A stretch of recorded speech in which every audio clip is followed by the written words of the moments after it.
আমরা একটু চাষ প্রণালীটা একটু জানতে চাচ্ছিলাম। এটা চাষ আপনার হলাম জমিটা প্রথম আপনি চাষ দিবে, চাষ দেওয়ার পরে আপনি কিছু সার ব্যবহার করবে। যেমন আপনি হলাম কারো কাছে যদি জৈব সার থাকে তাহলে জৈব সার ব্যবহার করবে। আসলে জৈব সার কিন্তু সবার কাছে কিন্তু নাই, এই ক্ষেত্রে আপনার রাসায়নিক সার আপনার ব্যবহার আপনার করতে হবে। জমি প্রস্তুত করে এটা আপনার প্রত্যেকটা জায়গায় আপনি 2 পিস করে কাটিং লাগাতে হবে, 2 পিস করে কাটিং। যেমন আপনার এই সিস্টেমে আমরা কাটিং হলাম দিয়ে দিব, এই সিস্টেম করে আমরা নামদার কাটিং হলাম আপনার দিয়ে দিব। এই যে একটা কাটিং দেখেন, এই সিস্টেম করে আমরা কাটিং আপনার দিয়ে দিব।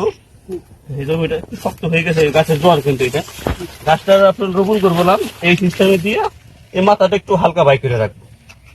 যেমন যারা গাছ তো মাটির নিচে দিতে হয়, মাটির নিচে দেবো, এই গাছটা একটু বাই করে রাখবো।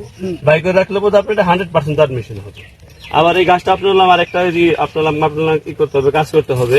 এই গাছটা যখনই আপনার রোপণ করবেন তখন আপনার লক্ষ্য রাখতে হবে যে ঘাসের জমিটা আপনার কি পরিমাণ আপনার রসালো আছে, এটা আপনার দেখতে হবে।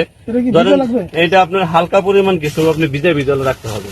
যাই গাছ আপনার মানে কাটা করা যাবে না, কাটা করা যাবে না। হালকা পরিমাণ জার্মিনেশন হওয়ার আগেই আপনি হালকা পরিমাণ একটু করে আপনার পানি দিতে হবে। পানি দেওয়ার পরে কি হবে, আপনার এটা 100% জার্মিনেশন হবে।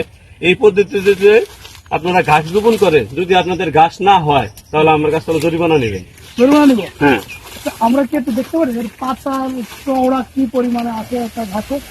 আমরা যদি একটা পাতা র্যান্ডমলি দেখি, সেই পাতাটা আমার 4 আঙ্গুলেরও বেশি, 4 আঙ্গুলের বেশি হবে। ঠিক আছে, মোটামুটি 5 আঙ্গুল এটাও ধরি একই সবগুলো তাও দেখেন 4 আঙ্গুলের বেশি, যদি এটা ধরি তাও 4 আঙ্গুলের বেশি।